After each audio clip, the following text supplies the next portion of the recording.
Well, when it comes to illegal immigration, many of the undocumented workers in our country work in ag-related jobs. Currently, there are 3 bills before Congress that hope to better control immigration, but unless political winds change, all 3 have little hope for passage.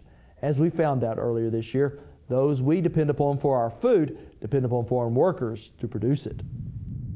It's strenuous, demanding work, but thousands of migrant workers risk their lives and the law to cross the border for work in U.S. farm fields. We'd be out of business if we didn't have migrant workers. If we didn't have workers, we'd have no crops because we couldn't harvest anything. There's no local workers that's willing to do this type of work.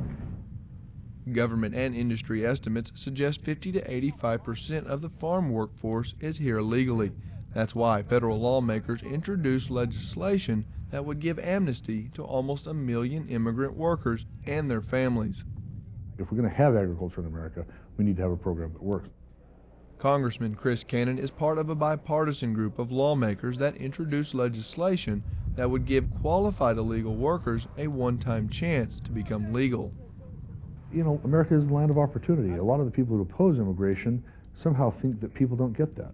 But actually, people really do get that. They come for the right purpose to America.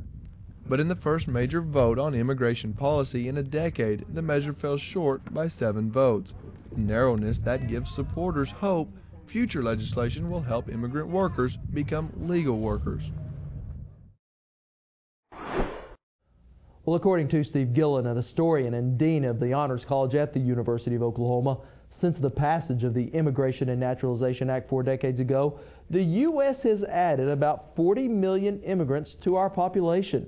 Before 1965, because of quotas, roughly 95% of new immigrants came from Europe. But since the passage of the act, that number has completely reversed.